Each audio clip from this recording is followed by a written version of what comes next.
আসসালামু আলাইকুম ওয়া রহমাতুল্লাহি ওয়া বারাকাতুহ। প্রিয় দর্শক, ইসলাম হলো একমাত্র জীবন ব্যবস্থা যা আমাদের সফলতার গ্যারান্টি দেয়, এই দুনিয়াতে এবং আখিরাতে। আজকের পর্বে আমরা আলোচনা করব ইসলামের প্রথম স্তম্ভ, শাহাদাহ বা ঈমান সম্পর্কে। শাহাদাহ শুধু কিছু শব্দ নয়, বরং এটি আমাদের জীবন, আত্মা এবং পরিচয়ের মূল ভিত্তি। ঈমান ছাড়া ইসলাম পরিপূর্ণ হয় না। ঈমান আসলে কি, অর্থাৎ ঈমান কাকে বলে? আসলে ঈমানের সংজ্ঞা কি? ঈমান শব্দটি আরবি আমান থেকে এসেছে, যার অর্থ বিশ্বাস, নিরাপত্তা ও শান্তি।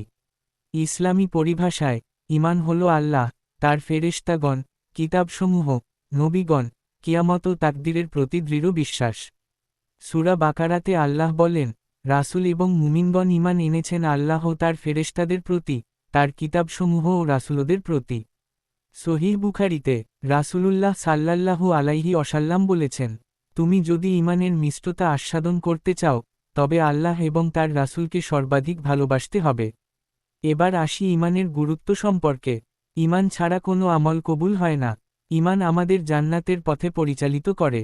এটি মানব জীবনে সত্য, ন্যায় ও শুদ্ধতার শিক্ষা দেয়। সূরা আল কাহাফ 107 আয়াতের মধ্যে আল্লাহ বলেন, যারা ঈমান এনেছে এবং নেক আমল করেছে, তাদের জন্য রয়েছে জান্নাত। সহিহ মুসলিম এক হাদিসে রাসূল সাল্লাল্লাহু আলাইহি ওয়াসাল্লাম বলেছেন, যার অন্তরে সরিষা পরিমাণ ঈমান থাকবে, সে জাহান্নামে যাবে না। শাহাদাহ বা ঈমান শুধু কিছু শব্দ নয়, বরং এটি আমাদের জীবন, আত্মা এবং পরিচয়ের মূল ভিত্তি। আল্লাহ সুবহানাহু ওয়া তাআলা বলেন, লা ইলাহা ইল্লাল্লাহু মুহাম্মাদুর রাসূলুল্লাহ। আল্লাহ ছাড়া কোনো সত্য উপাস্য নেই, এবং মুহাম্মদ সাল্লাল্লাহু আলাইহি ওয়াসাল্লাম তার রাসূল। সহিহ মুসলিম হাদিস 26। রাসূল সাল্লাল্লাহু আলাইহি ওয়াসাল্লাম বলেছেন, যে ব্যক্তি অন্তর থেকে লা ইলাহা ইল্লাল্লাহ বলবে, সে জান্নাতে প্রবেশ করবে। সহিহ বুখারী হাদিস 99। প্রিয় দর্শক, আমার ঈমান আছে, শুধু মুখে বললেই হবে না। ঈমান মানে বিশ্বাস করা, হৃদয়ে ধারণ করা এবং জীবনে বাস্তবায়ন করা। সুতরাং যখন আমরা লা ইলাহা ইল্লাল্লাহ বলি, তখন আমরা শুধু মুখে বলি না, আমাদের আচরণেও পরিবর্তন আনতে হয়।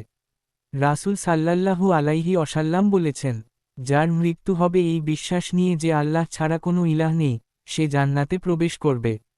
সহিহ মুসলিম হাদিস 26। প্রিয় দর্শক, এর থেকে আমরা শিখলাম শাহাদাহ শুধু বলা নয়, বরং বিশ্বাস ও কর্মের সমন্বয়। আপনি কি সত্যিকার অর্থে লা ইলাহা ইল্লাল্লাহ অনুযায়ী জীবনযাপন করছেন? আপনার মতামত কমেন্টে লিখুন এবং আপনার বন্ধুদের সঙ্গে শেয়ার করুন। আমরা জানলাম ঈমান কি এবং এর গুরুত্ব। এখন বলবো ঈমানের স্তর ও শাখা সম্পর্কে। ঈমানের 3 স্তর। 1 ইলমুল ইয়াকিন, জ্ঞানমূলক বিশ্বাস, সত্য জানার পর্যায়। 2 আইনুল ইয়াকিন, প্রত্যক্ষ বিশ্বাস, প্রমাণের মাধ্যমে বিশ্বাস। 3 হাক্কুল ইয়াকিন, পূর্ণ প্রত্যয়, হৃদয় থেকে দৃঢ় বিশ্বাস। সহিহ মুসলিম একটি হাদিসে নবী সাল্লাল্লাহু আলাইহি ওয়াসাল্লাম বলেছেন, ঈমানের 73 বা 74টি শাখা রয়েছে। সর্বোচ্চ শাখা হল লা ইলাহা ইল্লাল্লাহ বলা এবং সর্বনিম্ন শাখা রাস্তা থেকে কষ্টদায়ক বস্তু সরিয়ে ফেলা। ঈমানের 6টি মূল ভিত্তি হল: 1 আল্লাহর প্রতি ঈমান, 2 ফেরেশতাদের প্রতি ঈমান, 3 আল্লাহর কিতাবসমূহের প্রতি ঈমান, 4 নবীদের প্রতি ঈমান, 5 পরকাল বা কিয়ামতের প্রতি ঈমান, 6 তাকদীরের প্রতি ঈমান। সূরা আন-নিসা এর 65 নম্বর আয়াতে আল্লাহ বলেন, যারা আল্লাহ ও তার রাসূলের প্রতি ঈমান এনেছে, তারাই সত্যিকারের মুমিন। রাসূলুল্লাহ সাল্লাল্লাহু আলাইহি ওয়াসাল্লাম বলেছেন, ঈমান হল আল্লাহ, ফেরেশতাগণ, কিতাবসমূহ, রাসূলগণ, পরকাল ও তাকদীরের প্রতি বিশ্বাস। হাদিস সহিহ মুসলিম। এখন আসা যাক ঈমান দুর্বল হওয়ার কারণ ও বিপদ সম্পর্কে। সূরা আল ইমরান আয়াত 90 আল্লাহ বলেন, যারা ঈমান আনার পর কুফরি করে, তারা পথভ্রষ্ট। গুনাহ করা, হারাম খাদ্য গ্রহণ, নামাজ না পড়া, ইসলামের বিধান মানতে অনীহা, এই সবগুলোই ঈমান নষ্ট হওয়ার কারণ। ঈমান মজবুত করতে হলে যে কাজগুলো অবশ্যই করতে হবে তা হল: সৎ আমল করা, নামাজ ও কুরআন তিলাওয়াত, ধৈর্য ও তাওয়াক্কুল, সৎ সঙ্গ ও দ্বীনি শিক্ষা। তোমরা ধৈর্যধারণ করো, নামাজ কায়েম করো এবং কুরআন অনুসরণ করো, তাহলে ঈমান দৃঢ় হবে। সূরা আল বাকারা 153। যে ব্যক্তি বেশি বেশি আল্লাহকে স্মরণ করে, তার ঈমান মজবুত হয়। সহিহ বুখারী। প্রত্যেক মুসলমানদের উচিত ইমানের হেফাজত করা, শিরক ও বিদাত থেকে দূরে থাকা, সত্য ও ইনসাফের পথে চলা। সূরা আহজাব আয়াত ৭০। আল্লাহ বলেন, হে মুমিনগণ, তোমরা আল্লাহকে ভয় করো এবং সত্য কথা বলো। আমার প্রিয় দিনী বন্ধুরা, ইমানই ইসলামের প্রাণ। ইমান ছাড়া জান্নাত অসম্ভব। ইমান রক্ষা করা প্রতিটি মুসলমানের দায়িত্ব।